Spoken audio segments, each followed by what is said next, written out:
नमस्कार, दुनिया आज तक में आपका स्वागत है। आपके साथ मैं हूं शशि तुषार शर्मा। दुनिया आज तक में आज हम आपको दिखाएंगे अमेरिका और ईरान में फिर से हो रही है दोस्ती। साथ ही दिखाएंगे जर्मनी के उस फनकार की करामात जिसकी हर ओर हो रही है चर्चा। लेकिन सबसे पहले नजर दुनिया टॉप 10 पर।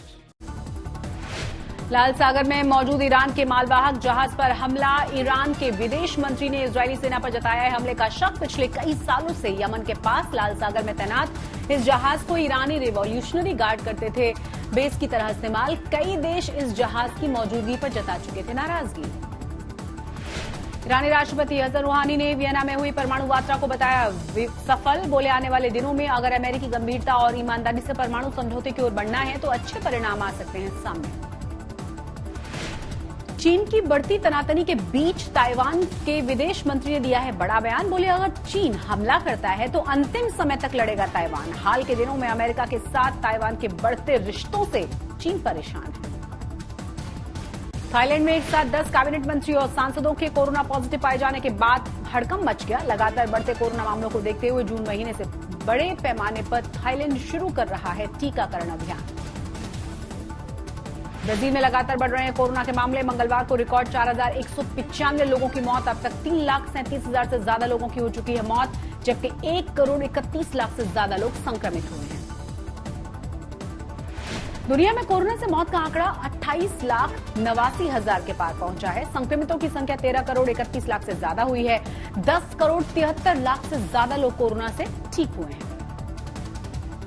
डॉक्टरों और नर्सों समेत कई स्वास्थ्य कर्मियों ने पेरू की राजधानी लीमा में स्वास्थ्य व्यवस्था खराब होने की वजह से प्रदर्शन किया। आईसीयू में बेड की कमी और खराब टीकाकरण के साथ साथ काम करने के लिए बेहतर माहौल की मांग की गई। ब्रिटेन में तीसरी वैक्सीन के तौर पर मॉडर्ना की वैक्सीन से भी टीकाकरण शुरू हुआ है। हाल ही के दिनों में कोरोना वैक्सीन की कमी के चलते मॉडर्ना वैक्सीन के इस्तेमाल को मंजूरी मिली थी। अब तक फाइजर, बायोएनटेक और ऑक्सफोर्ड एस्ट्राजेनेका की वैक्सीन का ही इस्तेमाल होता रहा है। यूरोपीय देश हंगरी में कोरोना पाबंदियों में दी गई है ढील। कर्फ्यू के समय किया गया है काम। कई तरह की दुकानों को खोलने की आजादी मिली है। अब तक 7 लाख के करीब लोग पहुंच चुके हैं कोरोना संक्रमित। 22,000 से ज्यादा लोगों की जा चुकी है जान। उत्तरी कोलंबिया में 104 साल की महिला दूसरी बार हुई है कोरोना से ठीक। कार्मेन ने नाम की ये महिला इससे पहले जून 2020 में भी कोरोना से संक्रमित हुई थी। न्यूयॉर्क के एक अपार्टमेंट में अचानक से आग लग गई। आग इतनी ज्यादा भयानक थी कि उस पर काबू पाने के लिए 400 दमकल कर्मियों की टीम को घंटों तक मशक्कत करनी पड़ी। इस दौरान 6 दमकल कर्मियों समेत 21 लोग घायल भी हुए हैं।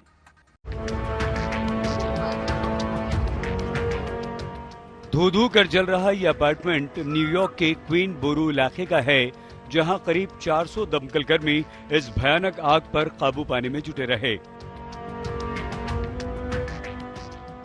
इस रिहायशी अपार्टमेंट में लगी आग इतनी जबरदस्त थी कि सैकड़ों मीटर दूर से ही आग की ऊंची लपटों और धुएं के गुबार को देखा जा सकता था। यही कारण था कि आग पर काबू पाने के लिए फायर ब्रिगेड की टीम को घंटों मेहनत करनी पड़ी। इस दौरान 16 दमकल कर्मियों समेत 21 लोग घायल भी हुए और करीब 240 लोगों को कहीं और शिफ्ट करना पड़ा। आग इतनी भयानक थी कि इस पर काबू पाने के लिए करीब 400 फायर फाइटर्स घंटों मशक्कत करते रहे। अपार्टमेंट में आग कैसे लगी इसका पता फिलहाल नहीं चल पाया है, जबकि फायर विभाग के अधिकारियों ने कहा है कि अपार्टमेंट का दरवाजा खुला होने के कारण आग बहुत तेजी से फैल गई। उधर बिल्डिंग में रहने वाले लोगों के लिए सामाजिक संस्था रेड क्रॉस की तरफ से खाने पीने का इंतजाम किया गया। आग से कितना नुकसान हुआ और अपार्टमेंट में आग कैसे लगी इसकी जांच चल रही है। आज तक ब्यूरो। उत्तर कोरियाई नेता किम जोंग उन पहली बार उन्होंने माना है कि उनके देश की अर्थव्यवस्था बेहद नाजुक मोड़ पर है और लोगों की हालत है खस्ता। किम ने यह बयान तब दिया जब कुछ दिन पहले ही उन्होंने 2 बैलिस्टिक मिसाइलों का परीक्षण किया था। हम अभूतपूर्व चुनौतियों का सामना कर रहे हैं जो अब तक की सबसे खराब स्थिति है, जिससे उबरने की जरूरत है। उत्तर कोरियाई नेता किम जोंग उन का यह बयान चौंकाने वाला है जो उन्होंने वर्कर्स पार्टी ऑफ कोरिया के 6ठे सम्मेलन में दिया।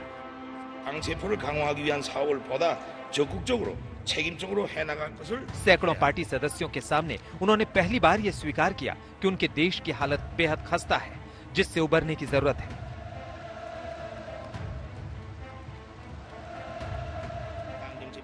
इस दौरान बैठक में शामिल सदस्य ध्यानपूर्वक अपने नेता का बयान सुनते रहे और इस दौरान वो जो बोल रहे थे उनको वो नोट भी करते नजर आए। उन्होंने पार्टी सदस्यों से जनवरी में हुई कांग्रेस में लिए फैसलों को लागू करने का भी अनुरोध किया। तब उन्होंने अमेरिकी दबाव के बावजूद परमाणु क्षमता बढ़ाने का आह्वान किया था और नई पंचवर्षीय राष्ट्रीय विकास योजना की घोषणा की थी।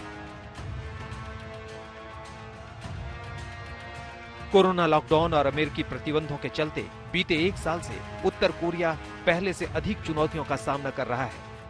बावजूद इसके किम अपने परमाणु कार्यक्रमों का विस्तार करते रहे हैं और अमेरिका की नई सरकार से बातचीत की पेशकश को भी ठुकरा चुके हैं। आज तक ब्यूरो। यूरोपीय संघ के ड्रग रेगुलेटर ने एस्ट्राजेनेका कोरोना वायरस वैक्सीन को लेकर बड़ी बात कही है। यूरोपीय मेडिसिन एजेंसी, जो यूरोपीय संघ का ड्रग रेगुलेटर है, उसकी माने तो एस्ट्राजेनेका कोरोना वायरस वैक्सीन लगने के बाद खून के थक्के जमने वाली खबर में थोड़ी सी सच्चाई नजर आ रही है। हालांकि वैक्सीन से होने वाले लाभ को देखा जाए तो इसके लाभ ज्यादा हैं, नुकसान कम हैं। इसके साथ ही यूरोपीय ड्रग रेगुलेटर ने यह भी साफ कर दिया है कि अभी इसे लेकर किसी भी तरह के प्रतिबंध लगाने की बात नहीं हो रही है। और अब बात एक ऐसे संगीत की जिसे बजाने में 3000 वाइन ग्लास साज बन गए और एक टॉय ट्रेन बन गई साजिंदा। और इन दोनों के तालमेल से ऐसा संगीत पैदा हुआ कि देखने वालों ने दांतों तले उंगली दबा ली। जर्मनी में एक शख्स के इस करामात की चर्चा पूरे जर्मनी में की जा रही है। आप भी देखिए।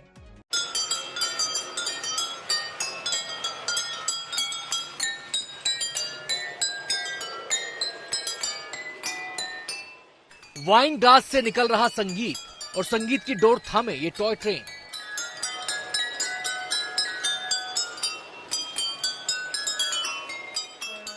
कोरोना के चलते लगे लॉकडाउन में जहां कुछ लोग परेशान होकर निराशा की ओर चले जा रहे हैं, वहीं कुछ ऐसे भी शख्स हैं जो इस निराशा के बीच मनोरंजन से भरपूर उम्मीद की किरण ढूंढ लेते हैं।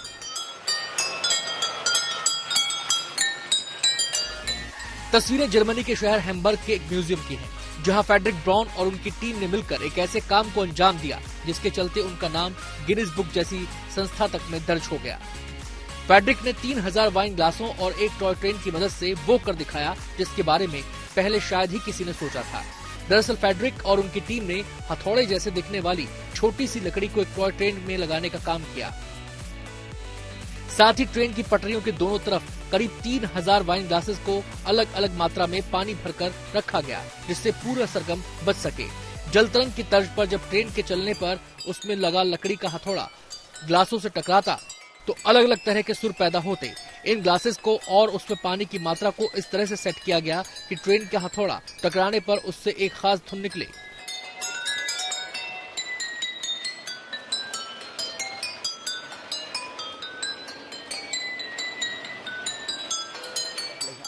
फ्रेडरिक ने इस टॉय ट्रेन की मदद से 20 अलग अलग तरह की शास्त्रीय धुनों को भी बजवाया। साथ ही उन्होंने जोहान स्ट्रॉस से लेकर बीथोवन तक के संगीत को भी इस टॉय ट्रेन और वाइन ग्लास की मदद से बजवाया। बता दें कि कोई पहला मौका नहीं है जब फ्रेडरिक ब्राउन ने ऐसा कुछ काम किया है। इससे पहले भी उन्होंने 15 किलोमीटर से लंबी टॉय ट्रेन को बनाया था, जिसे गिनीज बुक में जगह मिली थी। आज तक ब्यूरो।